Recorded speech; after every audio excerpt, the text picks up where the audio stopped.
Í hverri viku hittist yngri kynslóðin á Ráðhústorgi á Akureyri til þess að mótmæla aðgerðaleysi í loftslagsmálum. Þar voru systkinin Þorbjörg Þóroddsdóttir, Þórarinn Þóroddsson og Anna Kristín Þóroddsdóttir mætt eins og svo oft áður með jákvæðnina að vopni og tilbúin til þess að ræða við hvern þann sem vildi hlusta. Af hverju eru þið hérna núna á Ráðhústorgi?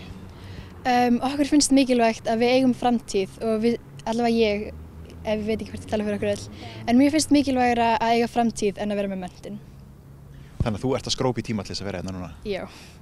En þið eru öll systkini, ekki satt? Jú. Ertu búin að koma oft að mótmæla? Já. Hvað ertu búin að koma oft? Veit það ekki.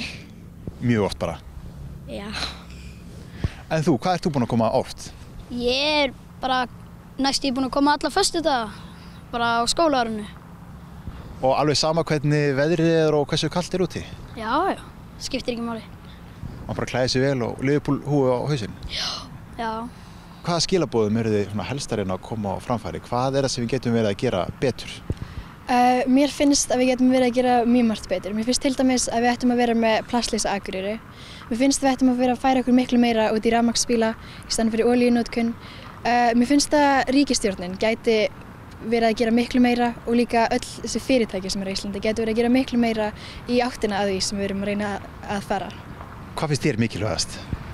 Mér finnst mikilvægt að minna fólk á að þetta er okkar framtíð. En þér, hvað finnst þér mikilvægast í þessu öllu saman? Já, bara minna fólk á að það er við sem fáum jörðina næst, þannig að þeir þurfa bara að fara vel með hana og hætta að menga og svoleiðis, svona mikið. Hvað eru þið yfirleitt mörg sem hittist hérna á föstudögum á Ráðhústorgi Akureyri? Ég held að meðaltalið sé svona 4-5 en síðustu vikur erum við búin að vera að fara alveg upp í 14. Og hvaða aldur er þetta helst sem er að koma? Er þetta grunnskóli? Já, þetta er aðalega grunnskóli, stundum er líka háskólakrakkar sem koma. Og hvað segir fólk sem er að labba hérna framhjá? Er það að heilsa upp á okkur og spyrja ykkur? Annarkvort kemur fólk upp á okkur og tala við okkur eða gefa okkur kakó eða eitthvað eða það bara tekur svona stóran sveig framhjá okkur. Reynið þið eitthvað til þess að ná athygli þeirra? Er þið að vinka mikið í fólk sem er að labba framhjá? Já, stundum.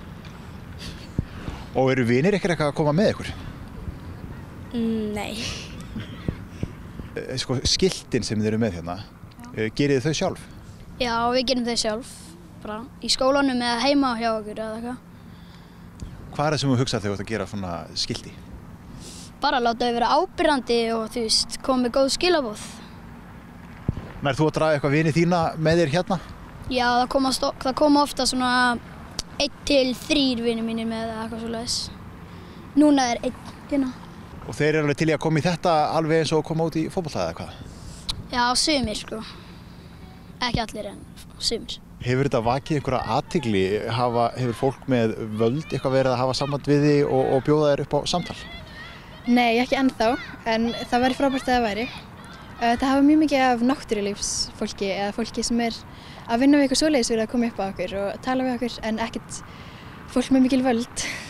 En þið var búið á ráðstefnu þegar til þess að tala um þetta? Jú, það var sett Youth Council, Arctic Council Youth Conference. Það sem voru krakkar frá Rússlandi, Japan og Finnlandi sem komu, sem voru öll að vera með einhver svona projekt loftslagsmál.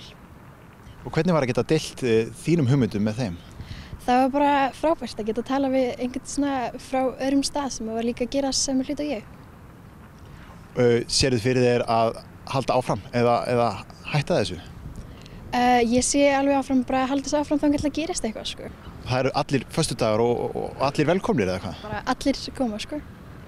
Saman hvort það eru börn eða fullorðnir? Já, bara takið bara ömmur og afa eitthvað með þess vegna. Og má maður alveg skrópa í tíma til þess að mæta hingað? Ég held að ég bara skrópa í tíma til að mæta hingað sko. Hvað var það sem var til þess að þú ákveður að byrja að koma hingað? Sko, þegar Greta Thunberg, þegar hún var að koma í fréttirnar, þá fannst mér það alveg frábært að einhver sem var á mínum aldri gæti haft svona rosaleg áhrif á líf okkar allra. Og ég bara langaði að vera með í því. Og það fyrsta sem þú gerir er að draga systkinin með þér? Já. Þannig að fyrir þá sem eru að horfa, þetta er alltaf hérna á Ráðhústorgi á Akureyri klukkan hvað? Klukkan 12, alla föstudaga. Og allir alltaf mæta næst? Bara allir sko. Vigdís Finnbogadóttir, fyrrum forseti Íslands, var mikill frumkvöðull á sviði umhverfismála og ötull talsmaður skógræktar og landbóta. Við spyrjum hana hvaða orð hún hafi handa ungu kynslóðin í dag sem að hittist vikulega til þess að mótmæla aðgerðaleysi í umhverfismálum. Að trúa framtíðina. Það svo mikið að gera fyrir framtíðina núna og við erum að vakna upp, mannveran að vakna upp í hinum menntaða heimi og að trúa framtíðina og ekki að óttast. Því að óttin dregur úr öllum kjark og við þurfum á kjarki að halda og jákvæðri hugsun vegna þess að annars gerum við ekki neitt.